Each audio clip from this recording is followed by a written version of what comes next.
तो बच्चों, लीजिए आज हम कक्षा 12वीं के फिजिक्स में पहला लेसन विद्युत आवेश और क्षेत्र में निरंतर आवेश वितरण का अध्ययन करेंगे।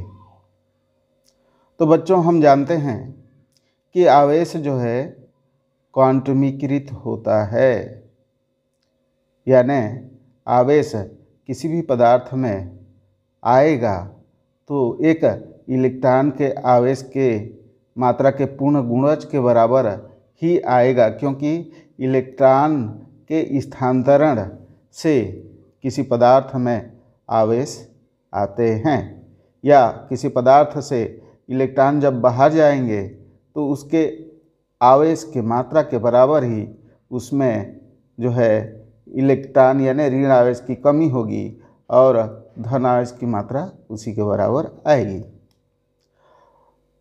लेकिन बच्चों, हम यहाँ पर देखते हैं कि दैनिक जीवन में यानी व्यवहार में आवेशित पदार्थ में आवेश की मात्रा एक इलेक्ट्रॉन के आवेश की मात्रा की तुलना में अत्यधिक होती है। फिर भी यानी यद्यपि आवेश डिस्क्रीट यानी विविक्त होता है और ऐसे माना जा सकता है कि पदार्थ में आवेश का वितरण निरंतर होता है, और ये 3 प्रकार से हम इसको परिभाषित करते हैं। आइए, जो निरंतर आवेश वितरण है वो आपके 3 प्रकार के होते हैं। रैखिक आवेश वितरण, दूसरा है पृष्ठ से संबंधित यदि देखें, यानी कोई तार वगैरह के रूप में हम देखें तो वो रैखिक में आता है। पृष्ठ के रूप में यदि देखें तो 2D में तो पृष्ठ आवेश वितरण होता है, और यदि आपका आयतन के रूप में हम देखें जिसमें लंबाई, चौड़ाई और ऊंचाई तीनों हो तो उसको हम आयतन आवेश वितरण के रूप में जानते हैं। तो आज हम देखेंगे बच्चों रैखिक आवेश वितरण। तो अब रैखिक आवेश वितरण में हम रेखा के रूप में यदि किसी चालक में आवेश के वितरण को हम प्रदर्शित करें जो रेखावत हो, इस तरह से हम देखते हैं। यानी चालक में ये कोई चालक है और ये हम देखते हैं, यानी ये हो सकता है आपका सीधा भी हो या वक्री भी हो सकता है। तो यहाँ पर हम मानते हैं कि इसमें जो आवेश का वितरण होगा वो एक समान होगा, निरंतर होगा। यानी जितने में इस तरह से हम देखते हैं कि इसमें जो आवेश का वितरण होगा एक समान होगा सभी तरफ। अब इसमें यानी आवेश का वितरण निरंतर है तो इसे हम क्या कहेंगे, रैखिक आवेश वितरण कहते हैं। और इस स्थिति में क्या होगा, आपका चालक की प्रति एकांक लंबाई में उपस्थित आवेश की मात्रा, इस स्थिति में चालक के, ये जो रैखिक चालक है आपका तार के रूप में, चालक के प्रति एकांक लंबाई में, क्योंकि ये लंबा है तो लंबाई में कहेंगे हम, एकांक लंबाई में जो आवेश उपस्थित रहेंगे, लंबाई में उपस्थित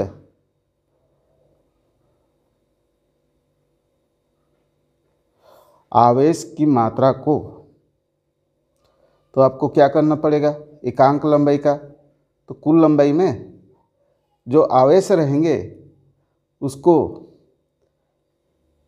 उसके लंबाई से भाग देना पड़ेगा, यानी कुल आवेश बटे कुल लंबाई।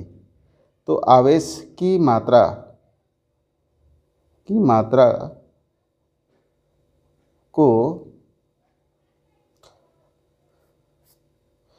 को रैखिक आवेश घनत्व कहते हैं, यानी आवेश का घनत्व।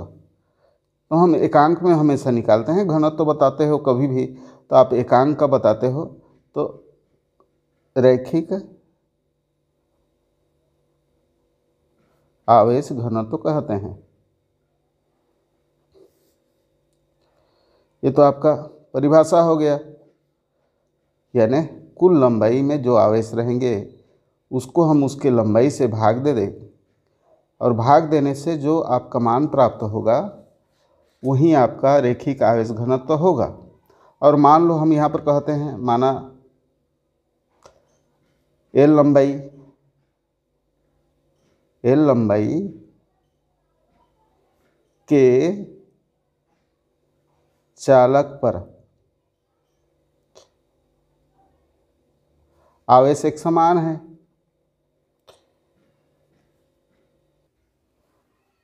तो बच्चों यहाँ पर मान लीजिए एल लंबाई के चालक पर आवेश समान रूप से वितरित है और इस चालक की डीएल लंबाई हम एक छोटे से भाग पर अध्ययन करेंगे, पूरे लंबाई पर हम अध्ययन नहीं करेंगे। ये मान लीजिए यहाँ पर ये डीएल लंबाई की कोई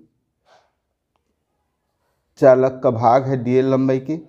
इसमें हम देखते हैं कि इसमें आवेश की मात्रा यदि डी क्यू है, यहाँ पर जो आवेश पड़ रहे हैं उनकी मात्रा डी क्यू है, यानी डीएल लंबाई पर आपका डीएल लंबाई पर डी क्यू आवेश हैं। पूरे पर हम अध्ययन नहीं करेंगे, एक छोटे से भाग पर अध्ययन करेंगे। मान लो उसकी लंबाई छोटा सा है, डीएल है, और वहाँ पर आवेश भी कम होंगे यानी डी क्यू हैं।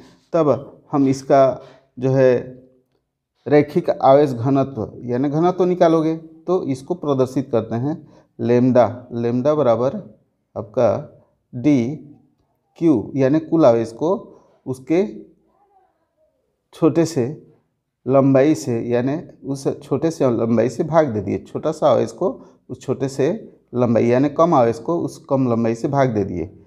तो बच्चों यहाँ पर हमारा आ गया, इसलिए डी क्यू बराबर यहाँ पर जो आवेश है उसका मान क्या हो जाएगा, इसलिए डी क्यू बराबर ये इधर जाके गुणा हो जाएगा। इसलिए यहाँ पर ये डी क्यू का मान निकालेंगे, यानी यहाँ पर जो अल्प भाग में आवेश कितने हैं तो ये यहाँ पर हम इस सूत्र की सहायता से इधर से ये गुणा हो जाएगा, यानी लेम्डा डी एल हो जाएगा। यहाँ से ये भाग में इधर गया, लेम्डा के साथ गुणा हो गया। अब बच्चों यहाँ पर हम ले लेते हैं कि इस छोटे से भाग के कारण यहाँ पर कोई बिंदु जो है आर दूरी पर कोई बिंदु है, वहाँ हम जो है की जीरो रख देते हैं। इसको हम कूलाम के नियम में बदलेंगे। तो आर दूरी पर यदि क्यू जीरो यानी ये जो है आपका की जीरो आवेश यानी परीक्षण आवेश जिसको हम कहते हैं वो है, तो उसके पर ये क्या लगाएगा, बल लगाएगा, क्योंकि इसके जो है इसके पास में कोई दूसरा आवेश है तो वहाँ एक दूसरे के बीच वो क्या करते हैं, बल लगाते हैं कूलाम के नियम से। यानी आप जानते हो कूलाम के नियम में ये जो बल का परिमाण होता है Q1 Q2 आप जानते हो 1/4πε0 Q1 Q2 बटे R स्क्वायर। तो हम यहाँ पर उसी सूत्र को लागू करेंगे। तब यदि हमारा R दूरी पर स्थित है परीक्षण आवेश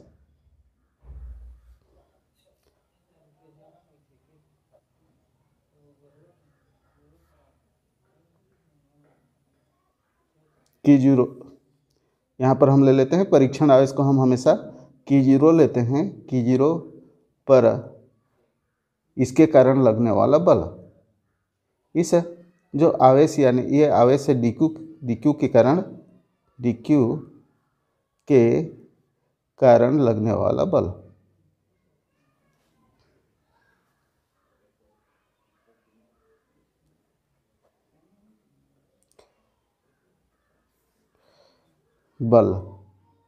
तो कूलाम के नियम से बच्चों हम जानते हैं कि ये जो बल होता है वो होता है आपका 1/4πε0 और आपका ये डी क्यू पहला आवेश हमारा क्या है, इसके कारण अध्ययन कर रहे हैं, यानी डी क्यू ये और ये की जीरो के बीच लगने वाला बल, तो उनके आवेश के परिमाणों के गुणनफल के अनुक्रमानुपाती और उनके बीच की दूरी का वर्ग का व्युत्क्रमानुपाती होता है।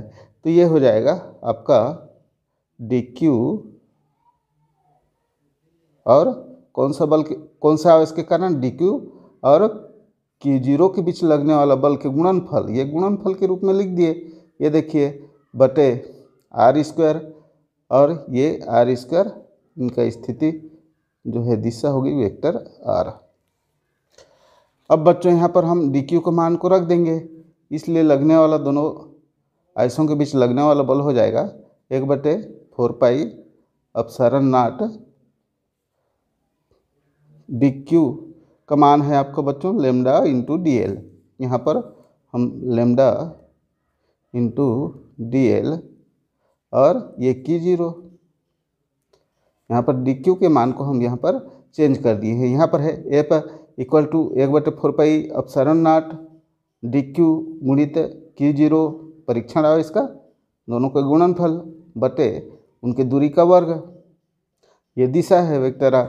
और यहाँ पर हम डी क्यू के मान को लेमडा डी एल रख दिए, ये हो गया lambda d L into Q0 अपान ये r², और ये आपका दिशा वेक्टर आर। अब बच्चों यही जो है हम ये छोटे से भाग के कारण यहाँ पर देखते हैं, इस छोटे से भाग के कारण जिस पर डी क्यू आवेश है और ये Q0 पर दोनों के बीच यानी Q0 पर ये आवेश जो बल लगा रहा है उसका सूत्र है, यानी दोनों के बीच लगने वाला बल ये होगा। तो पूरे तार के कारण, इस पूरे तार के कारण अब हम इसको क्या करेंगे, पूरे तार के कारण Q0 पर लगने वाले बल पर आ जाएंगे और इसलिए हमको क्या करना पड़ेगा, समाकलन करना पड़ेगा। रैखिक समाकलन यहाँ पर करेंगे यानी संपूर्ण रैखिक समाकलन। तो चलिए फिर इसको लिख देते हैं हम। तो बच्चों अब हम आ जाते हैं, एक छोटे से भाग का तो बल प्राप्त कर लिए।